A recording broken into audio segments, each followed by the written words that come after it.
Hello and welcome to Administration Wise. In this video, we will discuss about disaster management. Let us quickly introduce ourselves with the topic. As we all know, from the time immemorial, even from the time of Indus Valley civilization, disasters are noticed to be happening. Sindhu घाटी सभ्यता के समय से ही हम लोगों ने आपदाएं झेला है. It is caused from the time then only, but in the recent past, its intensity and the number have increased substantially. It became a cause of national as well as international concern that we must concentrate ourselves on this topic so that we can reduce and mitigate the upcoming disasters, taking lessons from the past experiences. Hence, we all know that disasters cannot be completely eliminated from our life, but we can reduce its impact as it become an integral part of our life. Let us quickly define disaster. यूं तो किताबों में बहुत सारे definitions मिल जाएंगे, but we are referring here the most authentic one that is defined according to the Disaster Management Act of 2005. इसके अनुसार क्या कहा जाता है कि डिजास्टर एक कैटास्ट्रॉफी है, मिसहैप, कैलेमिटी या फिर कोई एरिया में कुछ ग्रेव अकरेंस है जो कि या तो नेचुरल या फिर किसी मैन मेड कारणों से हो रहा है, या तो किसी एक्सीडेंट के फलस्वरूप या फिर नेग्लिजेंस के कारण, जिसके कारण हम लोगों को substantial loss of life and human suffering झेलना पड़ता है, which even damages, destructs the property, leads to damage and degradation of environment, and is of such nature or of such magnitude that is beyond the coping capacity of the community of that very affected area. क्या है? तो ये किसी तरह का catastrophe, mishap या फिर calamity या फिर ग्रेव अकरेंस है जो कि या तो फिर नेचुरल या मैन मेड कारणों से हो रहा है, किसी एक्सीडेंट या नेग्लिजेंस के कारण, which leads to loss of life and may also increases human suffering, which damages and destructs the property, damage and degrade the environment, which may be of the nature or magnitude that is beyond the coping capacity of the community of that very affected area. Here is one equation that implies that disaster is something, a mixture of hazard, vulnerability, insufficient capacity and potential chance of risk. क्या क्या है? Hazard, vulnerability, insufficient capacity and chance of risk, potential chance of risk. इन सबको जब एक साथ मिलाकर कोई calamity आता है तो उसको हम लोग डिजास्टर कहते हैं. Let us quickly define them all one by one. Hazard क्या है? It is a threat that has potential to cause injury to life and damage the property and environment as well. क्या है? कोई ऐसा threat जिसके पास potential हो कि वो लाइफ को इंजरी पहुंचा सकता है, प्रॉपर्टी को डैमेज कर सकता है या फिर एनवायरनमेंट को भी डैमेज कर सकता है. These are of three kind. One is natural hazard, second one is quasi natural hazard and third one is man made hazard. Natural hazard में earthquake हो गया, flood हो जाएगा, volcanic eruptions हो जाएगा. quasi natural, due to human interference in the nature, some hazards are experienced such as landslide due to construction activities. पहाड़ काट दिए हम लोगों ने जिसके कारण ऊपर के लैंडस्लाइड कर गए, ड्रेनेज सिस्टम बिगाड़ दिया, ट्रांसपोर्टेशन के लिए रोड बना दी जिसके कारण बहुत सारे हैजार्ड्स आ रहे हैं, तो वो सारे क्वासी नेचुरल कैटेगरीज में आते हैं. मैनमेड हैजार्ड जैसे कि भोपाल गैस ट्रेजेडी हो गया, रानीगंज में जो कोल माइन ट्रेजेडी था, ये सारे मैनमेड हैजार्ड्स में आते हैं. एंड अदर न्यूक्लियर हैजार्ड्स और mining hazards, these are of man-made hazard kind. Moving further, the next one is vulnerability. It is inability to deal with the situation effectively. किसी भी situation के साथ effectively नहीं deal कर पाने के capacity को हम लोग वल्नरेबिलिटी कहते हैं, कितना वल्नरेबल है किसी सिचुएशन में हम लोग। तो कौन कौन से फैक्टर्स अफेक्ट करते हैं? It is economic factor, social factor, political factor. हमारे पास सुविधाओं की कमी है इकोनॉमिक कारणों के कारण, सोशली अवेयर नहीं है लोग, उसके कारण भी कैपेसिटी कम हो जाती है, वल्नरेबिलिटी बढ़ जाती है। और पॉलिटिकल कारणों के कारण, पॉलिटिकल इलविल, पॉलिटिकल मास्टर्स नहीं चाहते हैं, जितने एफर्ट वो लगा सकते थे उतना अगर नहीं लगा रहे तो उसके कारण भी वल्नरेबिलिटी इंक्रीज होती है। Most vulnerable groups are poor peoples who have less education, illiterate one, children और वुमेन। इसलिए देखा गया होगा कि जब भी हैजार्ड्स आते हैं तो या डिजास्टर के केस में सबसे पहले इवैक्यूएट करने के लिए कहा जाता है कि हम लोग वुमेन एंड चिल्ड्रंस को इवैक्यूएट करें, फिर पुअर पीपल्स के पास भी हेल्प से वो पहुंचाया जा सके। काइंड ऑफ वल्नरेबिलिटी क्या क्या हो सकता है? It may be of physical और मटेरियल वल्नरेबिलिटी, सामान की कमी या फिर फिजिकल इक्विपमेंट्स की कमी हो सकती है। Social and organisational vulnerability means हमारे पास सोशल अवेयरनेस नहीं है, एजुकेशन नहीं है, ऑर्गेनाइजेशंस ऐसे नहीं हैं जो कि वल्नरेबिलिटी को कम कर सके। एटीट्यूड और मोटिवेशनल वल्नरेबिलिटी, इसमें आते हैं हमारे पॉलिटिकल वल्नरेबल्स और ऑर्गेनाइजेशनल वल्नरेबल जो कि मोटिवेट कर सकते थे सोसाइटी को कि अच्छे से वो तैयार रहे, प्रिपेयर्डनेस को इंक्रीज कर सकते थे। तो ये एटीट्यूड और मोटिवेशनल वल्नरेबिलिटी के अंदर आते हैं। Capacity, third one is capacity. It is resource, means and strength.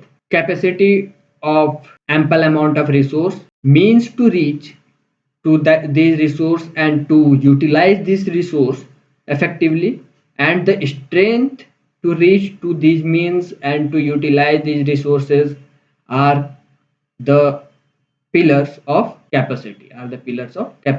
It is to cope, to withstand, to prepare, to prevent and to mitigate in order to recover from a disaster. Capacity क्या है? किसी disaster से कोप करने को, withstand कर सके, उस condition में हम लोग खड़े रह सके, झेल सके, प्रिपेयर कर सके हम लोग खुद को, प्रिवेंट कर सके सिचुएशंस को, मिटिगेट कर पाए और रिकवर कर पाए अगर कोई आपदा आ जाती है। एटीट्यूड को, इस तरीके के पावर को हम लोग कैपेसिटी का। Another one is risk. उस इक्वेशन का चौथा जो पिलर था वो रिस्क है। It is measure of the expected loss. हम लोग को कितना लॉस हुआ या हो सकता है, क्या रिस्क मेजर है, वो हम लोगों के इस सब हेडिंग के अंदर देखेंगे। It is fundamental principle of any strategic disaster management that recognises that risk and trying to minimise it. किसी भी स्ट्रेटेजिक डिजास्टर मैनेजमेंट का फंडामेंटल प्रिंसिपल क्या होता है कि हम लोग रिकॉग्नाइज करें कि कितना रिस्क है उस जगह पे, उस पर्टिकुलर आपदा के कारण कितना रिस्क पोजेस करने वाले हैं और उसको हम लोग मिनिमाइज कैसे कर सकते हैं, उसको हम लोग कम कैसे कर सकते हैं। Another one is risk management में क्या क्या आता है? It is risk assessment, analysis of this risk, implementation of the strategies that we had made, and to control and reduce the risk. There is second ARC report which came in the year 2005 under the chairmanship of Veerappa Moily. इसके third report में बात की गई है probability of hazard और degree of vulnerability की। Third report का heading क्या था? थर्ड रिपोर्ट का हेडिंग था crisis management.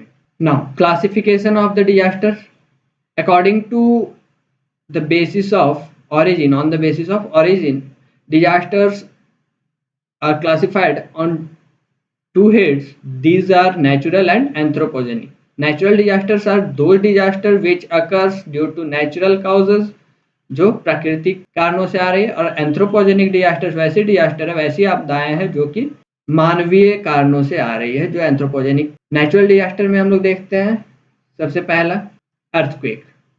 Earthquake is basically the shaking of earth surface. धरती में कंपन जो होता है उसको हम लोग भूकंप या अर्थक्वेक कहते हैं। It is basically a consequence of succession of movement of earth plates. हमारा अर्थ सरफेस जो है वो डिफरेंट लिथोस्फेरिक प्लेट्स से मिलकर के बना हुआ है, जिनके मूवमेंट्स के कारण कुछ एनर्जीज का ब्रस्ट होता है which is release during the tectonic activity. In lithospheric plates के मूवमेंट को ही टेक्टोनिक एक्टिविटी कहते हैं। इनके मूवमेंट के दौरान burst of energy takes place, and due to these succession it causes the shaking of earth's surface, and this results into the earthquake. It is the most unpredictable and destructive. It cannot be stopped, but its effect can be reduced if earthquake is pre-located. अगर पहले से हम लोगों को पता चल जाए कि अर्थक्वेक आ रहा है तो हम लोग इसके इफेक्ट को कम जरूर कर सकते हैं। About 59% of the Indian territory is vulnerable to the earthquake. Seismic wave in earthquake का जो कारण है वो सिस्मिक वेव के कारण आता है, जो कि प्लेट्स के मूवमेंट के दौरान जो एनर्जी रिलीज हो रही है उसके कारण ये वेव क्रिएट होते हैं, और इसी वेव के कारण हमारे पास कंपन एक्सपीरियंस करते हैं, जिसको कि अर्थक्वेक नाम दिया जा रहा है। इसके नेचुरल कॉजेज क्या क्या है? Movement of the plate boundary, और जब प्लेट्स कोलाइड कर रहे हैं आपस में तो क्रस्ट में जो स्ट्रेस क्रिएट हो रहा है उसके कारण जो एनर्जी रिलीज हो रहा है उसके कारण अर्थक्वेक आते हैं। Volcanic activities, due to volcanic activities also there is release of energy, and this energy causes seismic wave, and seismic wave being the reason for the earthquake. Anthropogenic causes, undermine activities, mining हम लोग अगर बहुत ज़्यादा कर रहे हैं उसके कारण भी एनर्जी रिलीज हो रही है, और उस एनर्जी के कारण भी अर्थक्वेक एक्सपीरियंस किए जा रहे हैं। Creation of large reservoir and dam activities, dam बना रहे हैं, रिजर्वेयर बना रहे हैं, लेक्स बना रहे हैं, जिनके कारण भी अर्थक्वेक एक्सपीरियंस किया जाता है, अर्थक्वेक कॉज होता है। ब्यूरो ऑफ इंडियन स्टैंडर्ड और इंडियन मेटेरोलॉजिकल डिपार्टमेंट ने क्लासिफाई करा है हमारे कंट्री को चार सिस्मिक जोन में, zone 2, zone 3, zone 4 and zone 5। Zone 1 हमारे कंट्री में नहीं है क्योंकि zone 1 is totally safe, and approx all the area of our country is somewhere affected by earthquake. Hence, there are 4 zones which is based on Mercalli scale. Zone 2, Zone 3, Zone 4 and Zone 5, which is clearly demonstrated in this figure. अब हम लोगों ने सुन रखा है कि Richter scale से मापा जाता है अर्थक्वेक, लेकिन यहाँ बात मर्केली स्केल पे आ रही है कि मर्केली स्केल के अनुसार इन 4 जोन में डिवाइड किया। तो मर्केली स्केल बेसिकली करता क्या है कि ये इंटेंसिटी को नापता है, अर्थक्वेक के इंटेंसिटी को नापता है। On the other hand Richter scale measures the magnitude of the earth. Richter scale magnitude माप रहा होता है और मर्केली स्केल इंटेंसिटी माप रहा होता है, कितनी इंटेंसिटी का अर्थक्वेक आ रहा है, उस इंटेंसिटी के हिसाब से हमारे कंट्री को जोनिफाइड किया गया है। और रिक्टर स्केल नापता है कि मैग्नीट्यूड क्या है, कितना ताकतवर अर्थक्वेक आया है। अर्थक्वेक के इफेक्ट क्या है? सेटलमेंट्स के ऊपर इफेक्ट आता है। जिस पर्टिकुलर एरिया में अर्थक्वेक एक्सपीरियंस किया जा रहा है वहाँ पे सेटलमेंट्स इफेक्ट हो रहे हैं। लैंडस्लाइड एक्टिविटीज देखी गई है कि नीचे के लैंड एरिया में अगर अर्थक्वेक आया तो ऊपर के और जो हायर एल्टीट्यूड के लैंड्स है वो स्लाइड करके नीचे आ जा रहे हैं, जिसके कारण भी जान माल की क्षति होती है। Sliding activities, again the another kind of landslide, rock slides भी होते हैं पहाड़ों पे। कोलैप्स ऑफ द इंफ्रास्ट्रक्चर, बहुत सारे बिल्डिंग वगैरह, नेपाल में जो अर्थक्वेक आया था उसके कारण देखा गया था कि बहुत सारे बिल्डिंग्स, गगनचुंबी इमारतें जो होती है वो गिर जाती हैं। क्रैकिंग, बिल्डिंग्स में, इंफ्रास्ट्रक्चर्स में और भी जो इमारत वगैरह है उसमें क्रैक्स आ जाते हैं, वो वीक हो जाते हैं, कमज़ोर पड़ जाते हैं। हाइड्रोडायनेमिक प्रेशर क्या है? तो डैम वगैरह जो हम लोगों ने क्रिएट कर रखा है उसमें, और जो ग्राउंड वाटर है उसके अंदर जो पानी है उसमें अचानक से बहुत ज़्यादा प्रेशर के साथ वेव्स क्रिएट होती है, जो कि डैम्स के टूटने का कारण या फिर लैंड के अंदर, ग्राउंड के अंदर एनर्जी रिलीज होने का कारण बन सकती है। सुनामी एक्टिविटीज भी अर्थक्वेक के कारण ही आती है if the earthquake occurs in the ocean. Earthquake management के लिए 6 पिलर्स की बात की जाती है। क्या क्या है? पहला, अर्थक्वेक रेसिस्टेंट कंस्ट्रक्शन किया जाए, जैसा कि Japan completely earthquake affected area है, हर 5 मिनट 10 मिनट में वहाँ अर्थक्वेक आते रहते हैं, तो उन्होंने अपने इंफ्रास्ट्रक्चर को ही इस तरीके से कंस्ट्रक्ट कर रखा है कि अब उन्हें इन छोटे मोटे अर्थक्वेक का कोई असर ही नहीं होता है, पता भी नहीं चलता। Selective seismic strengthening and seismic retrofitting, जहाँ पे ज़्यादा सिस्मिक एक्टिविटी हो रही है वहाँ पे कम सेटलमेंट्स हो, इंफ्रास्ट्रक्चर थोड़ी मजबूत बनाया जाए।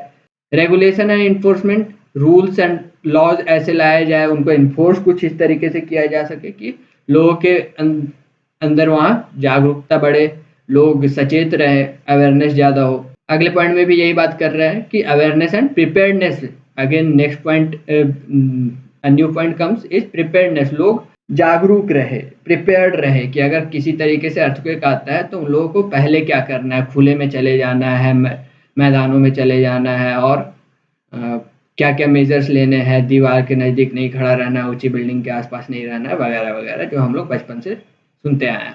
Capacity development and emergency response capacity and capability enhancement. Emergency अगर कोई इस तरीके से आ जाए तो किस तरीके से डिस्प्लेस करेंगे किसी एरिया से हम लोग पॉपुलेशन को, या फिर वहाँ अगर जो ज़रूरत की सामान है, हेल्प है, वो किस तरीके से पहुँचाया जाएगा, ये सारा यहाँ पे 6 पिलर बनाता है अर्थक्वेक मैनेजमेंट के लिए। हैजार्ड मिटिगेशन क्या है? अर्थक्वेक मॉनिटरिंग सेंटर बनाया जाए जहाँ पे रिक्टर स्केल वगैरह लगाया जाए, मर्केली स्केल लगा हुआ हो, जो कि अर्ली वार्निंग दे सके कि अर्थक्वेक आने वाला है, लोग अवेयर हो जाए। वल्नरेबिलिटी मैप, जैसा कि अभी थोड़ी देर पहले हम लोगों ने देखा था कि आईएमडी और ब्यूरो ऑफ इंडियन स्टैंडर्ड ने मिलकर के वल्नरेबिलिटी मैप बना रखा है इंडिया का, 4 जोन में डिवाइड किया। तो इस तरीके से वल्नरेबिलिटी मैप क्रिएट किया जाए। हॉस्ट टाइप को मिटिगेट किया, मॉडिफाई करके कुछ इस तरीके से रखा जाए, जैसे कि बेस्ट एग्जांपल इसका है कहाँ, जापान में, कि अर्थक्वेक रेसिस्टेंट डिजाइन हो। गवर्नमेंट ने क्या इनिशिएटिव ले रखा है? गवर्नमेंट इनिशिएटिव की बात की जाए तो national earthquake risk mitigation programme लेकर के आए थे इंडिया क्वेक ऐप, जो कि अर्ली वार्निंग सिस्टम होता है इसमें। ये एक मोबाइल ऐप है जिसके माध्यम से लोगों तक टाइमली न्यूज़ या फिर जो भी अपडेट्स है वो पहुंचाया जा सकता है। तो ये मिनिस्ट्री ऑफ अर्थ साइंसेज ने इंडिया क्वेक ऐप लॉन्च करा था इस दिशा में। बाकी के डिजास्टर्स के बारे में और डिजास्टर मैनेजमेंट के बाकी टॉपिक्स को हम लोग अगले पार्ट में देखेंगे। Thank you for your time and till then keep learning.